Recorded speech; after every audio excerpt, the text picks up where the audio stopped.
ஓம் நம சிவாய.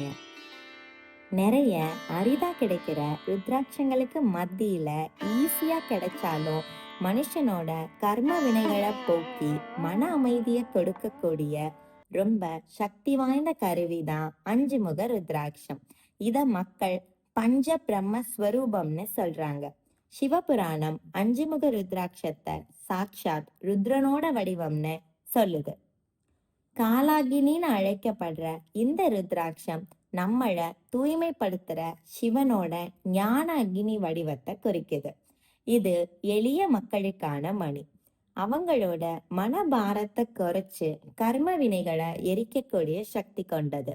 இந்த ருத்ராட்சத்தோட அஞ்சு முகங்களும் சிவனோட அஞ்சு முகங்களான சத்யோஜாதம், வாமதேவம், அகோரம், தத்புருஷம் மற்றும் ஈசானத்தோட சங்கமம். இது நம்ம உடல்ல உள்ள பஞ்சபூதங்களை சமநிலைப்படுத்தி மன அழுத்தத்தை குறைச்சு வாழ்க்கையோட தேவைகளை பூர்த்தி செய்யுது. இந்த ருத்ராட்சத்தை அணிபவர்கள் தேவர்களால மதிக்கப்படுறாங்க. இது ஒரு ஆன்மீக அடையாளம். நமக்கெல்லாம் முக்தியே கிடைக்காதோன்னு பல தடவை நம்ம மனசு சஞ்சலமடையும்.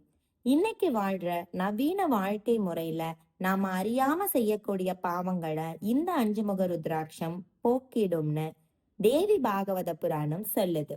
இது ஒரு ஸ்பிரிச்சுவல் ஃபில்டர். இந்த ருத்ராட்சத்தை தொட்டதுமே நாம தெரிஞ்சோ தெரியாமலோ பண்ண பாவங்கள் அழிஞ்சு போகும். இது உங்களை ஆன்மீக பாதைக்கு வழி நடத்தும்.